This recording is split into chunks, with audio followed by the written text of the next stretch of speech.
ਤੁਸੀਂ ਵੇਖ ਰਹੇ ਹੋ ਜਗਬਾਣੀ ਟੀਵੀ। ਮੈਂ ਹਾਂ ਸ਼ਰਮਿਤ। ਪੰਜਾਬ ਦੇ ਸੀਐਮ ਕੈਪਟਨ ਅਮਰਿੰਦਰ ਸਿੰਘ ਨੇ 4 ਸਾਲ ਉਹਨਾਂ ਨੇ ਆਪਣੀ ਸਰਕਾਰ ਦੇ ਪੂਰੇ ਕੀਤੇ ਤੇ ਉਹਨਾਂ ਨੇ ਇਸ ਦੌਰਾਨ ਜਿਹੜਾ ਹੈ ਪ੍ਰੈਸ ਕਾਨਫਰੰਸ ਰਾਹੀਂ ਸਵਾਲ ਜਵਾਬ ਦਾ ਸਿਲਸਿਲਾ ਚੱਲਿਆ। ਪੰਜਾਬ ਕੇਸਰੀ ਗਰੁੱਪ ਤੋਂ ਵੀ 2 ਸਵਾਲ ਗਏ ਨੇ ਤੇ ਆ ਇੱਕ ਬੁਕਲੈਟ ਹੈ, ਆ ਹੋਰਡਿੰਗਸ ਬਹੁਤ ਸਾਰੇ ਲਗਾਏ ਗਏ ਨੇ। ਆ ਦੇਖੋ ਬੁਕਲੈਟ ਤੇ ਨਵਾਂ ਨਰੂਆ ਪੰਜਾਬ, ਇਹ ਜਿਹੜਾ ਹੈ ਇਹਨਾਂ ਵੱਲੋਂ ਕੈਪਸ਼ਨ ਦਿੱਤਾ ਗਿਆ ਹੈ ਇਸ ਬੁਕਲੈਟ ਤੇ, ਜਿਸ ਵਿੱਚ 4 ਸਾਲ ਦੀਆਂ ਪ੍ਰਾਪਤੀਆਂ ਦੱਸੀਆਂ ਗਈਆਂ ਨੇ। ਜੈ ਜਵਾਨ ਜੈ ਕਿਸਾਨ ਦਾ ਨਾਰਾ ਦਿੱਤਾ ਗਿਆ ਹੈ। ਬਾਕੀ ਪੰਜਾਬ ਕੇਸਰੀ ਗਰੁੱਪ ਵੱਲੋਂ 2 ਇੰਪੋਰਟੈਂਟ ਸਵਾਲ ਪੁੱਛੇ ਗਏ ਨੇ। ਅਚੀਵਮੈਂਟਸ ਜਿਹੜੀਆਂ ਹੈ ਉਹ ਵੀ ਇੱਥੇ ਹੋਰਡਿੰਗਸ ਦੇ ਜ਼ਰੀਏ ਲਗਾਈਆਂ ਗਈਆਂ। ਗਰੁੱਪ ਵੱਲੋਂ ਕਿਹੜੇ ਸਵਾਲ ਪੁੱਛੇ ਗਏ ਨੇ ਉਹ ਵੀ ਤੁਹਾਨੂੰ ਦੱਸਾਂਗੇ। ਅਚੀਵਮੈਂਟਸ ਦਿਖਾ ਦਈਏ। ਫਾਰਮਰਸ ਦੀ ਇਨਕਮ ਬਾਰੇ ਦੱਸਿਆ ਗਿਆ ਹੈ। ਇਸ ਤੋਂ ਇਲਾਵਾ ਭਰੋਸੇ, ਜੋਸ਼ ਤੇ ਪ੍ਰੇਰਣਾ ਵਾਲੇ 4 ਸਾਲ ਇਹ ਦਰਸਾਇਆ ਗਿਆ ਹੈ ਇਸ ਹੋਰਡਿੰਗ ਦੇ ਜ਼ਰੀਏ। ਪੰਜਾਬ ਸਰਕਾਰ ਦੀਆਂ ਪ੍ਰਾਪਤੀਆਂ ਗਿਣਵਾਈਆਂ ਗਈਆਂ ਨੇ। ਬਹੁਤ ਸਾਰੀਆਂ ਗੱਲਾਂ ਜਿਹੜੀਆਂ ਨੇ ਪ੍ਰਚਾਰਿਤ ਕੀਤੀਆਂ ਜਾ ਰਹੀਆਂ ਨੇ ਪੰਜਾਬ ਸਰਕਾਰ ਵੱਲੋਂ। ਬਾਕੀ ਗਰੁੱਪ ਵੱਲੋਂ, ਪੰਜਾਬ ਕੇਸਰੀ ਗਰੁੱਪ ਵੱਲੋਂ ਕਿਹੜੇ 2 ਸਵਾਲ ਪੁੱਛੇ ਗਏ ਨੇ, ਸਾਡੇ 2 ਸਹਿਯੋਗੀ ਸਾਡੇ ਨਾਲ ਮੌਜੂਦ ਨੇ। ਸਾਡੇ ਨਾਲ ਨੇ ਅਸ਼ਵਨੀ ਜੀ ਤੇ ਨਾਲ ਹੀ ਰਮਨਜੀਤ ਨੇ। ਇਹਨਾਂ ਤੋਂ ਪੁੱਛਦੇ ਹਾਂ ਕਿ ਜੋ ਇਹਨਾਂ ਨੇ ਸਵਾਲ ਪੁੱਛੇ ਉਸ 'ਤੇ ਕੀ ਜਵਾਬ ਮਿਲਿਆ। ਅਸ਼ਵਨੀ ਜੀ, ਤੁਸੀਂ ਜਿਹੜਾ ਸਵਾਲ ਪੁੱਛਿਆ ਸੀ ਕਾਫੀ ਇੰਟਰਸਟਿੰਗ ਸਵਾਲ ਪੁੱਛਿਆ ਸੀ। ਸਵਾਲ ਪਹਿਲੇ ਦਰਸ਼ਕਾਂ ਨੂੰ ਦੱਸੋ, ਫਿਰ ਜਵਾਬ ਬਾਰੇ ਵੀ ਦੱਸੋ। ਮੈਂ ਪੁੱਛਿਆ ਸੀ ਕਿ ਮੁੱਖ ਮੰਤਰੀ ਸਾਹਿਬ ਨੇ ਵਿਧਾਨ ਸਭਾ ਦੇ ਵਿੱਚ ਇੱਕ ਸੂਚੀ ਫੜ ਕੇ ਕੁਝ ਪੰਨਿਆਂ ਦੀ ਲਹਿਰਾਈ ਸੀ ਤੇ ਉਹਨਾਂ ਨੇ ਇਹ ਗੱਲ ਕਹੀ ਸੀ ਕਿ ਮੇਰੇ ਕੋਲ ਪੰਜਾਬ ਦੇ ਸਾਰੇ ਕਾਲੇ ਕਾਰਨਾਮਿਆਂ ਦੀ ਸੂਚੀ ਹੈ ਤੇ ਮੈਂ ਕਿਸੇ ਨੂੰ ਬਖਸ਼ਣਾ। ਅੱਜ ਅਸੀਂ ਉਹੀ ਸੀਐਮ ਸਾਹਿਬ ਨੂੰ ਪੁੱਛਿਆ ਸੀਗਾ ਕਿ ਸੀਐਮ ਸਾਹਿਬ, ਉਹ ਜਿਹੜੀ ਸੂਚੀ ਤੁਸੀਂ ਲਹਿਰਾਈ ਸੀ, 4 ਸਾਲ ਬੀਤ ਗਏ, ਸਾਰੇ ਕਾਲੇ ਕਾਰਨਾਮਿਆਂ ਦੀ ਰਿਪੋਰਟ ਤੁਹਾਡੇ ਕੋਲ ਹੈ, ਬੰਦੇ ਕਦੋਂ ਟੰਗੇ ਜਾਣਗੇ? ਤਾਂ ਸੀਐਮ ਸਾਹਿਬ ਕਹਿੰਦੇ ਵਕਤ ਆਏਗਾ ਤਦੋਂ ਦੇਖਾਂਗੇ। ਵਕਤ ਕਿਆ, 4 ਸਾਲ ਤਾਂ ਬੀਤ ਗਏ, ਲਾਸਟ ਈਅਰ ਦੀ ਸਾਲ ਦੇ ਵਿੱਚ ਸਰਕਾਰ ਹੈ, ਕਦੋਂ ਆਏਗਾ ਵਕਤ? ਫਿਰ ਦੂਸਰਾ ਸਵਾਲ ਇਹ ਪੁੱਛਿਆ ਗਿਆ ਸੀਗਾ ਕਿ ਮੁੱਖ ਮੰਤਰੀ ਸਾਹਿਬ, ਤੁਸੀਂ ਚੁਣਾਵੀ ਘੋਸ਼ਣਾ ਪੱਤਰ ਦੇ ਵਿੱਚ 7-8 ਤਰ੍ਹਾਂ ਦੇ ਮਾਫੀਆ ਦੀ ਗੱਲ ਕੀਤੀ, ਜਿਹਦੇ ਵਿੱਚ drug mafia, mining mafia, liquor mafia, land mafia, cable mafia, transport mafia, lottery mafia, ਇਤਨੇ ਮਾਫੀਆ ਗਿਣਾਤੇ ਤੁਸੀਂ। ਹਾਂਜੀ, ਇੱਕ ਇੱਕ ਕਰਕੇ ਕਿਤਨੇ ਮਾਫੀਆ ਗਿਣਾਏ। ਕਿਆ ਇਹਨਾਂ ਮਾਫੀਆ ਦੇ ਵਿੱਚ ਦਾ ਅੰਤ ਹੋਇਆ? ਤੇ ਜਿਹੜਾ ਮਾਫੀਆ ਜਿਹੜਾ ਬਚਿਆ ਹੈ ਕਿਹੜੇ ਮਾਫੀਆ ਨੇ? ਤਾਂ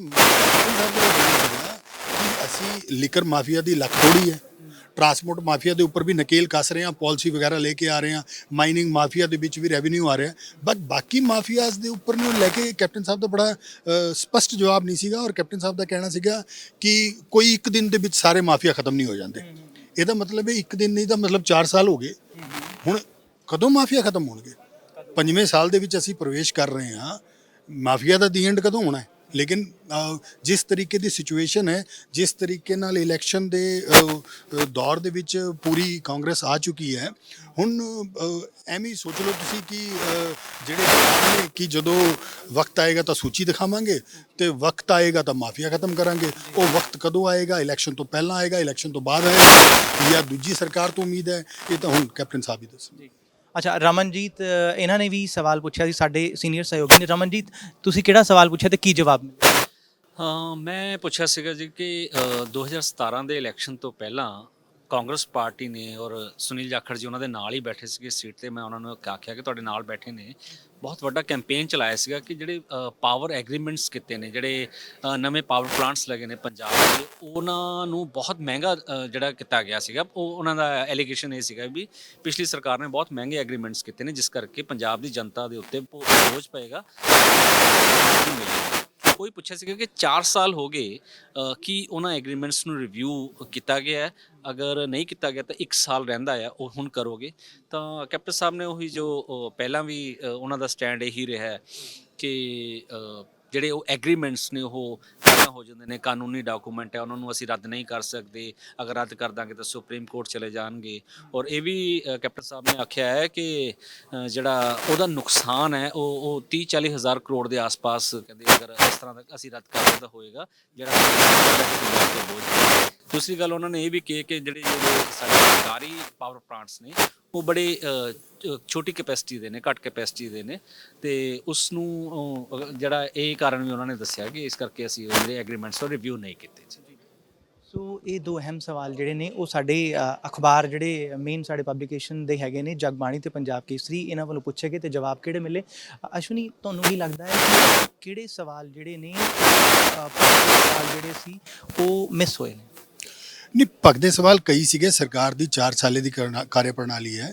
ਸਰਕਾਰ ਕਿਸਾਨੀ ਦੇ ਮੁੱਦੇ ਉੱਪਰ ਹੀ ਸਭ ਤੋਂ ਬੜੇ ਵਿਵਾਦ ਦੇ ਵਿੱਚ ਘਿਰੀ ਹੋਈ ਹੈ, ਜਿਹਦੇ ਵਿੱਚ ਸਭ ਤੋਂ ਬੜਾ ਸਵਾਲ ਹੈ ਪੈਡੀ ਦੀ ਖਰੀਦ ਦੇ ਵਿੱਚ ਹੋਇਆ ਅਧਿਕ ਕਿਆ ਨਾਮ ਹੈ ਖਰੀਦ। ਕਰੀਬਨ ਕਿਹਾ ਜਾ ਰਿਹਾ ਹੈ ਕਿ 20 ਲੱਖ ਟਨ ਦੀ ਪੈਡੀ ਜਿਹੜੀ ਹੈ ਉਹ ਪੈਦਾਵਾਰ ਨਾਲੋਂ ਜ਼ਿਆਦਾ ਪੰਜਾਬ 'ਚ ਖਰੀਦੀ ਗਈ। ਇਹੀ ਕਾਰਨ ਹੈ ਕਿ ਕੇਂਦਰ ਸਰਕਾਰ ਨੇ ਜਿਹੜੀ ਪੈਡੀ ਖਰੀਦੀ ਗਈ ਹੈ ਉਹਦੀ ਏਜਿੰਗ ਨੂੰ ਲੈ ਕੇ ਜਾਂਚ ਕਰਨ ਦੇ ਆਦੇਸ਼ ਮਤਲਬ ਫਿਲਹਾਲ ਕਰਨੀ ਹੈ ਕਿ ਨਹੀਂ ਕਰਨੀ, ਬਟ ਆਫੀਸ਼ੀਅਲੀ ਅਖਬਾਰਾਂ ਦੇ ਵਿੱਚ ਪਬਲਿਸ਼ ਹੋ ਚੁੱਕਿਆ ਹੈ ਕਿ ਇਹਨੂੰ ਲੈ ਕੇ ਉਹਨਾਂ ਨੇ ਜਾਂਚ ਕਰਨੀ ਹੈ। ਤਾਂ ਮੇਰਾ ਇਹ ਕਹਿਣਾ ਹੈ ਕਿ ਕ੍ਰਿਸ਼ੀ ਅੱਜ ਦਾ ਭਗੜਾ ਮਸਲਾ ਹੈ।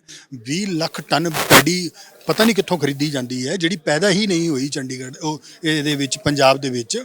ਤੇ ਉਸ ਤੋਂ ਇਲਾਵਾ ਵੀ ਇੱਕ ਵੱਡਾ ਇਸ਼ੂ ਹੈ ਕਿ ਜਿਹੜਾ ਹੁਣ ਕਣਕ ਖਰੀਦੀ ਜਾਣੀ ਹੈ ਉਹ ਤੁਸੀਂ ਡਾਇਰੈਕਟ ਕਿਆ ਨਾਮ ਹੈ ਉਹਦੇ ਖਾਤੇ 'ਚ ਪਾਣੀ ਹੈ। ਤਾਂ ਕੁਝ ਇਸ਼ੂਜ਼ ਹੈ ਜਿਹੜੇ ਪੁੱਛੇ ਜਾਣੇ ਚਾਹੀਦੇ ਸੀਗੇ। ਖਾਸ ਤੌਰ ਤੇ ਇਹੀ ਇਸ਼ੂ ਜਿਹੜਾ ਵੱਡਾ ਹੈ ਪੁੱਛਿਆ ਜਾਣਾ ਚਾਹੀਦਾ ਸੀਗਾ ਕਿ ਐਸੀ ਸਥਿਤੀਆਂ ਦੇ ਵਿੱਚ ਜਿੱਥੇ ਠੇਕੇ ਦੀ ਪ੍ਰਣਾਲੀ ਹੈ ਪੰਜਾਬ ਸਰਕਾਰ ਕੀ ਕਰੇਗੀ। ਜੇ ਫਰਦ ਉਹ ਡਾਕੂਮੈਂਟ ਨਹੀਂ ਆਨਲਾਈਨ ਕੀਤੇ ਜਾਣਗੇ ਤੇ ਕਿਆ ਸਰਕਾਰ ਪੈਸਾ ਦੇਗੀ? ਇਹਦੇ ਲਈ ਕਿਆ ਕੀਤਾ ਜਾ ਰਿਹਾ? ਕਿਆ ਕਿਸੇ ਮੰਤਰੀ ਨਾਲ ਗੱਲ ਕੀਤੀ ਜਾ ਰਹੀ ਹੈ ਜਾਂ ਗ੍ਰਹਿ ਮੰਤਰੀ ਨਾਲ ਜਾਂ ਪ੍ਰਧਾਨ ਮੰਤਰੀ ਨਾਲ ਕੋਈ ਮੀਟਿੰਗ ਫਿਕਸ ਹੋਈ ਹੈ? ਐਸਾ ਸਵਾਲ ਨਹੀਂ ਆਇਆ। ਇਸ ਤੋਂ ਇਲਾਵਾ ਵੀ ਸਾਰੇ ਸਰਕਾਰ ਦੀ ਕਾਰਜ ਪ੍ਰਣਾਲੀ ਨੂੰ ਲੈ ਕੇ ਬੜੇ ਸਭ ਕੁਐਸਚਨ ਹੈ ਜਿਹਦੇ ਉੱਪਰ ਸਵਾਲ ਚੱਕੇ ਜਾ ਸਕਦੇ ਸੀ ਲੇਕਿਨ ਨਹੀਂ ਚੱਕੇ ਗਏ। ਅੱਛਾ, ਨਸ਼ਿਆਂ ਦਾ ਮੁੱਦਾ ਉਸ ਤੇ ਵੀ ਸਵਾਲ ਪੁੱਛੇ ਗਏ। ਇਸ ਤੋਂ ਇਲਾਵਾ ਬੇਅਦਬੀ ਮਾਮਲਾ ਕਿੰਨਾ ਭਖਵਾ ਮੁੱਦਾ ਸੀ 17 ਦਾ। ਬੇਅਦਬੀ ਮਾਮਲੇ ਤੁਹਾਨੂੰ ਕੀ ਲੱਗਦਾ 4 ਸਾਲ ਬਾਅਦ ਅੱਜ ਜਦੋਂ ਸਵਾਲ ਪੁੱਛੇ ਗਏ ਕੁਝ ਤਸਵੀਰ ਕਲੀਅਰ ਹੋਈ ਹੈ? ਬਿਲਕੁਲ। ਜਿਹੜਾ ਕੈਪਟਨ ਨੇ ਇੱਕ ਚੀਜ਼ ਜ਼ਰੂਰ ਕਲੀਅਰ ਕਰ ਦਿੱਤੀ ਹੈ ਕਿ ਜਦੋਂ ਉਹਨਾਂ ਤੋਂ ਸਵਾਲ ਪੁੱਛਿਆ ਗਿਆ ਕਿ ਬੇਅਦਬੀ ਦੇ ਇਸ਼ੂ ਦੇ ਵਿੱਚ ਹੁਣ ਕੀ ਪ੍ਰੋਗਰੈਸ ਹੈ, ਕਿਉਂਕਿ ਇਹ ਇਸ਼ੂ ਵੀ ਬਹੁਤ ਮੇਜਰ ਸੀਗਾ ਇਲੈਕਸ਼ਨ ਦੇ ਦੌਰਾਨ, ਤਾਂ ਉਹਨਾਂ ਨੇ ਆਖਿਆ ਹੈ ਕਿ ਜਿਹੜਾ ਆ ਇਨਵੈਸਟੀਗੇਸ਼ਨ ਚੱਲ ਰਹੀ ਹੈ ਔਰ ਜਿਹੜਾ ਕੁਝ ਦਿਨ ਪਹਿਲਾਂ ਜਿਹੜੇ ਇਨਵੈਸਟੀਗੇਸ਼ਨ ਆਫਿਸਰ ਨੇ ਉਹਨਾਂ ਨੇ ਬਿਆਨ ਦਿੱਤਾ ਆ ਕਿ ਉਹ ਚਾਰਜ ਸ਼ੀਟ ਫਾਈਨਲ ਜਿਹੜਾ ਆ ਲੈਵਲ ਦੀ ਦੇ ਰਹੇ ਨੇ, ਜਿਹਦੇ ਵਿੱਚ ਕੁਝ ਸੀਨੀਅਰ ਪੋਲੀਟੀਸ਼ੀਅਨਸ ਔਰ ਸੀਨੀਅਰ ਪੋਲੀਟੀਕਲ ਲੀਡਰਸ ਦੇ ਨਾਮ ਵੀ ਸ਼ਾਮਿਲ ਨੇ। ਬਟ ਉਹ ਕਹਿੰਦੇ ਕਿ ਮੈਂ ਉਹਨਾਂ ਨੂੰ ਕਿਉਂਕਿ ਉਹ ਇਨਵੈਸਟੀਗੇਸ਼ਨ ਦੇ ਹੈਗਾ ਹੈ ਦੌਰ ਦੇ ਵਿੱਚ ਹਲੇ, ਇਸ ਕਰਕੇ ਉਹਨਾਂ ਨੂੰ ਹਾਲੇ ਤੱਕ ਕੋਈ ਇਸ ਬਾਰੇ ਨਹੀਂ ਗੱਲ ਕੀਤੀ। ਬਟ ਜਦੋਂ ਕੋਰਟ ਦੇ ਵਿੱਚ ਜਦੋਂ ਆ ਜਾਏਗਾ ਚਾਰਜ ਸ਼ੀਟ ਚਾਲਾਨ ਪੇਸ਼ ਹੋ ਜਾਏਗੀ ਉਦੋਂ ਜਿਹੜਾ ਆ ਉਹ ਲੋਕਾਂ ਦੇ ਸਾਹਮਣੇ ਆ ਜਾਏਗਾ। ਇਹ ਇਸ਼ੂ ਜਿਹੜਾ ਆ ਉਹ ਮਤਲਬ ਮੇਰਾ ਖਿਆਲ ਹੈ ਕਿ ਅਗਲੇ ਇਲੈਕਸ਼ਨ 'ਚ ਵੀ ਮੇਜਰ ਪਲੇ ਕਰੇਗਾ। ਇਹ ਤਾਂ ਸਾਰੇ ਉਹੀ ਮੁੱਦੇ ਨੇ ਜਿਹੜੇ 2017 ਵਿੱਚ ਮੇਜਰ ਇਸ਼ੂ ਬਣੇ ਸੀ। ਫਿਰ ਅੱਛਾ, ਨਸ਼ਿਆਂ ਨੂੰ ਲੈ ਕੇ ਪਹਿਲੇ ਹੀ ਓਪਨਿੰਗ 'ਚ ਉਹਨਾਂ ਨੇ ਨਸ਼ੇ ਦਾ ਲੱਕ ਤੋੜ ਦੇਗਾ ਉਸ 'ਤੇ ਕਲੈਰੀਫਿਕੇਸ਼ਨ ਦਿੱਤੀ। 17 ਤੋਂ ਬਾਅਦ 22 ਨੇੜੇ ਆ ਗਿਆ ਹੈ। ਇਹ ਕਲੈਰੀਫਿਕੇਸ਼ਨ ਹੁਣ ਕੀ ਮਾਇਨੇ ਰੱਖਦੀ? ਨਹੀਂ, ਕੈਪਟਨ ਸਾਹਿਬ ਦਾ ਇਹੀ ਕਹਿਣਾ ਹੈ ਕਿ ਮੈਂ ਜਿਹੜਾ ਦਮਦਮਾ ਸਾਹਿਬ ਵੱਲ ਗੁਟਕਾ ਫੜ ਕੇ ਕਸਮ ਖਾਧੀ ਸੀ ਉਹਨੂੰ ਇੰਟਰਪ੍ਰੇਟ ਗਲਤ ਕੀਤਾ ਜਾ ਰਿਹਾ ਹੈ। ਮੈਂ ਦਮਦਮਾ ਸਾਹਿਬ ਵੱਲ ਜਿਹੜਾ ਗੁਟਕਾ ਫੜ ਕੇ ਕਸਮ ਖਾਧੀ ਸੀ ਉਹ ਮੈਂ ਇਹ ਨਹੀਂ ਕਿਹਾ ਸੀ ਕਿ ਮੈਂ ਸਾਰਾ ਸਫਾਇਆ ਕਰ ਦੂੰਗਾ, ਉਹ ਮੈਂ ਕਿਹਾ ਸੀਗਾ ਲੱਕ ਤੋੜ ਦੂੰਗਾ। ਇਸ ਕਰਕੇ ਮੇਰੀ ਜਿਹੜੀ ਇਹ ਸਟੇਟਮੈਂਟ ਹੈ ਇਸ ਨੂੰ ਮਿਸਕੋਟ ਨਾ ਕੀਤਾ ਜਾਵੇ ਤੇ ਮੈਂ ਲੱਕ ਤੋੜਿਆ ਵੀ ਹੈ। ਅੱਜ ਜੇ ਕਿਧਰੇ ਪੰਜਾਬ ਦੇ ਵਿੱਚ ਨਸ਼ੇ ਦੀ ਕੀਮਤ ਵਧੀ ਹੈ ਤਾਂ ਉਹ ਸ਼ਾਰਟੇਜ ਆਫ ਡਰੱਗ ਦੇ ਕਰਕੇ ਹੈ। ਇਸ ਕਰਕੇ ਇਹ ਨਹੀਂ ਕਿਹਾ ਜਾ ਸਕਦਾ, ਜੈਸਾ ਉਹਨਾਂ ਦਾ ਸਪਸ਼ਟੀਕਰਨ ਸੀ ਕਿ ਮੈਂ ਲੱਕ ਤੋੜਨ ਦੇ ਵਿੱਚ ਕਾਮਯਾਬ ਰਿਹਾ ਤੇ ਅੱਗੇ ਵੀ ਡਰੱਗ ਨੂੰ ਲੈ ਕੇ ਕਾਰਵਾਈ ਕੀਤੀ ਜਾਏਗੀ। ਜਿੱਥੇ ਤੱਕ ਲੀਕਰ ਮਾਫੀਆ ਦੀ ਗੱਲ ਹੈ ਉਹਦੇ ਲਈ ਆਪਰੇਸ਼ਨ ਰੈੱਡ ਰੋਜ਼ ਆਲਰੇਡੀ ਚਲਾਈ ਹੋਇਆ ਪੰਜਾਬ ਸਰਕਾਰ ਨੇ।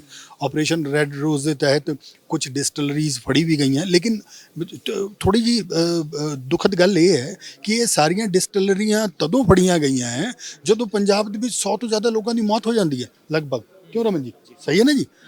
ਲਗਭਗ 100 ਤੋਂ ਜ਼ਿਆਦਾ ਮੌਤਾਂ ਹੋ ਜਾਂਦੀਆਂ ਫਿਰ ਸਰਕਾਰ ਜਾਗਦੀ ਹੈ। ਬਈ ਸਰਕਾਰ ਪਹਿਲਾਂ ਕਿਉਂ ਨਹੀਂ ਜਾਗੀ? ਸਰਕਾਰ ਨੂੰ ਨਹੀਂ ਪਤਾ ਸੀਗਾ ਕਿ ਸ਼ਰਾਬ ਦੀਆਂ ਭੱਟੀਆਂ ਚੱਲ ਰਹੀਆਂ ਨੇ ਪੰਜਾਬ 'ਚ। ਲੇਕਿਨ ਸਰਕਾਰ ਕਦੋਂ ਜਾਗਦੀ ਹੈ? ਜਦੋਂ ਲੋਕ ਮਰ ਜਾਂਦੇ ਆ, ਆਪਰੇਸ਼ਨ ਰੈੱਡ ਰੋਜ਼ ਸ਼ੁਰੂ ਹੋ ਜਾਂਦਾ ਹੈ, ਭੱਟੀਆਂ ਫੜੀ ਜਾਣ ਲੱਗ ਜਾਂਦੀਆਂ। ਤਾਂ ਇਸ ਕਰਕੇ ਸਰਕਾਰ ਕਰ ਰਹੀ ਹੈ, ਬਟ ਸਰਕਾਰ ਜਿਸ ਤਰੀਕੇ ਦੇ ਸਲੋ ਮੂਡ ਦੇ ਵਿੱਚ ਹੈ ਉਹ ਥੋੜ੍ਹਾ ਜਿਹਾ ਸਖਤ ਐਕਸ਼ਨ ਦੀ ਲੋੜ ਹੈ। ਰਮਨਜੀਤ, ਪ੍ਰਸ਼ਾਂਤ ਕਿਸ਼ੋਰ ਨੂੰ ਲੈ ਕੇ ਬਹੁਤ ਸਾਰੇ ਸਵਾਲ ਪੁੱਛੇ ਗਏ ਕਿ ਜਦੋਂ ਪਰਫਾਰਮੈਂਸ ਇੰਨਾ ਵਧੀਆ ਹੈ, ਮੁੱਖ ਮੰਤਰੀ ਕਹਿ ਰਹੇ ਨੇ ਅੰਕੜੇ ਅਲੱਗ-ਅਲੱਗ ਆ ਰਹੇ ਨੇ। ਪਹਿਲੇ ਰਿਟਨ 'ਚ ਆਇਆ ਸੀ ਕਿ 84 ਪੁਆਇੰਟ ਸਮਥਿੰਗ, ਅੱਜ ਮੁੱਖ ਮੰਤਰੀ ਜੀ 85 ਤੇ 86 ਤੱਕ ਪਹੁੰਚ ਗਏ ਕਿ ਇੰਨੇ ਅੰਕੜੇ ਅਸੀਂ ਇੰਨੇ ਸਾਰੇ ਵਾਅਦੇ ਪੂਰੇ ਕਰ ਦਿੱਤੇ ਨੇ। ਫਿਰ ਵਾਅਦੇ ਜਿਹੜੇ ਨੇ ਇਸ ਤਰੀਕੇ ਨਾਲ ਪੂਰੇ ਹੋਏ ਨੇ, ਪਰ ਮੁੱਦਾ ਇਹ ਹੈ ਕਿ ਜੇ ਇੰਨੇ ਵਾਅਦੇ ਪੂਰੇ ਹੋ ਗਏ ਨੇ, ਸਵਾਲ ਇਹੀ ਪੁੱਛਿਆ ਗਿਆ ਕਿ ਪ੍ਰਸ਼ਾਂਤ ਕਿਸ਼ੋਰ ਨੂੰ ਕਿਉਂ ਇੰਡਕਟ ਕਰਨ ਦੀ ਲੋੜ ਪਈ? ਦੇਖੋ, ਬੜਾ ਇਸ ਸਵਾਲ ਦਾ ਪੋਲੀਟੀਕਲ ਜਵਾਬ ਦਿੱਤਾ ਹੈ ਕੈਪਟਨ ਸਾਹਿਬ ਨੇ। ਉਹਨਾਂ ਨੇ ਕਿਹਾ ਕਿ ਸਭ ਦੇ ਮਨ 'ਚ ਸਵਾਲ ਤਾਂ ਇਹੀ ਹੈ ਕਿ ਜਦ ਪਰਫਾਰਮੈਂਸ ਤੁਸੀਂ ਗੱਲ ਕਰ ਰਹੇ ਹੋ ਵੀ ਪਰਫਾਰਮੈਂਸ ਬਹੁਤ ਅੱਛੀ ਰਹੀ ਉਹਨਾਂ ਨੇ ਕੈਪਟਨ ਸਾਹਿਬ ਨੇ ਦਾਅਵਾ ਕੀਤਾ ਕਿ ਜਿਹੜਾ ਮੈਨੀਫੈਸਟੋ ਹੈ ਉਹਦੇ 85% ਅਸੀਂ ਜਿਹੜੇ ਆ ਵਾਅਦੇ ਪੂਰੇ ਕਰਤੇ ਔਰ ਜਦੋਂ ਤੱਕ ਨੈਕਸਟ ਇਲੈਕਸ਼ਨ 'ਚ ਜਾਵਾਂਗੇ ਉਦੋਂ ਤੱਕ ਲੋਕਾਂ ਨਾਲ ਜਿਹੜੇ ਵਾਅਦੇ ਕੀਤੇ ਸਾਰੇ ਪੂਰੇ ਕਰਕੇ ਜਾਵਾਂਗੇ। ਉਹਨਾਂ ਨੇ ਇਹ ਅੱਜ ਇਹ ਵੀ ਸਟੇਟਮੈਂਟ ਦਿੱਤੀ ਆ ਔਰ ਸਵਾਲ ਫਿਰ ਹਰ ਇੱਕ ਦੇ ਮਨ ਦੇ ਵਿੱਚ ਇਹੀ ਪੈਦਾ ਹੁੰਦਾ ਹੈ ਕਿ ਇਸ ਦੇ ਬਾਵਜੂਦ ਅਗਰ ਤੁਸੀਂ ਇੰਨੀ ਪਰਫਾਰਮੈਂਸ ਆਪਣੀ ਲੈ ਕੇ ਜਾਣੀ ਹੈ, ਪਰਫਾਰਮੈਂਸ ਦਿਖਾਣੀ ਹੈ ਲੋਕਾਂ ਨੂੰ, ਉਹਦੇ ਤੇ ਵੋਟ ਲੈਣੀ ਹੈ ਤਾਂ ਪ੍ਰਸ਼ਾਂਤ ਕਿਸ਼ੋਰ ਦਾ ਕੀ ਕੰਮ। ਕੈਪਟਨ ਸਾਹਿਬ ਨੇ ਇਹੀ ਆਖਿਆ ਆ ਕਿ ਇਹੀ ਦਾਅਵਾ ਕੀਤਾ ਹੈ ਕਿ ਹਰ ਇੱਕ ਪੋਲੀਟੀਕਲ ਪਾਰਟੀ ਨੂੰ ਡੈਮੋਕ੍ਰੇਸੀ ਸਿਸਟਮ ਦੇ ਵਿੱਚ ਸਟ੍ਰੈਟੇਜਿਕਲੀ ਚੱਲਣਾ ਪੈਂਦਾ ਹੈ। ਇਲੈਕਸ਼ਨ ਜਿਹੜਾ ਹੈ ਸਟ੍ਰੈਟੇਜਿਕਲੀ ਲੜਨਾ ਪੈਂਦਾ ਹੈ। ਉਸ ਵਾਸਤੇ ਔਰ ਉਹ ਜਿਹੜਾ ਹੈ ਪ੍ਰਸ਼ਾਂਤ ਕਿਸ਼ੋਰ ਨਾਲ ਉਹਨਾਂ ਦੀ ਕੰਪੈਟੀਬਿਲਿਟੀ ਜ਼ਿਆਦਾ ਹੈ, ਇਸ ਕਰਕੇ ਉਹਨੂੰ ਪ੍ਰਸ਼ਾਂਤ ਕਿਸ਼ੋਰ ਨੂੰ ਇੰਡਕਟ ਕੀਤਾ ਗਿਆ। ਸੋ ਪੰਜਾਬ ਕੇਸਰੀ ਗਰੁੱਪ ਨੇ ਜੋ ਵੀ ਸਵਾਲ ਜਵਾਬ ਰਹੇ ਉਸ ਦੇ ਬਾਰੇ ਲੱਭਲੂ ਆਪ ਸਾਡੇ ਦੋ ਸਹਿਯੋਗੀਆਂ ਨੇ ਵੀ ਸਵਾਲ ਪੁੱਛੇ, ਉਸ ਬਾਰੇ ਕੀ ਨਿਚੋੜ ਨਿਕਲਿਆ ਪ੍ਰੈਸ ਕਾਨਫਰੰਸ ਦਾ, ਕਿਹੜੇ ਸਵਾਲ ਪੁੱਛੇ ਗਏ ਤੇ ਕੀ ਦਿਸ਼ਾ ਰਹੀ, ਕੀ ਦਸ਼ਾ ਰਹੀ, ਇਸ ਤਮਾਮ ਗੱਲਾਂ ਤੇ ਜਿਹੜੀ ਹੈ ਚਰਚਾ ਤੁਸੀਂ ਸੁਣੀ ਪੰਜਾਬ ਕੇਸਰੀ ਦੇ ਜਿਹੜੇ ਪ੍ਰਿੰਟ ਸੈਕਸ਼ਨ ਦੇ ਸੀਨੀਅਰ ਜਰਨਲਿਸਟ ਨੇ ਉਹਨਾਂ ਵੱਲੋਂ। ਤੇ ਕੈਮਰਾਮੈਨ ਰਿੰਕੂ ਦੇ ਨਾਲ ਸ਼੍ਰਮਿਤ, ਜਗਬਾਣੀ ਟੀਵੀ, ਚੰਡੀਗੜ੍ਹ।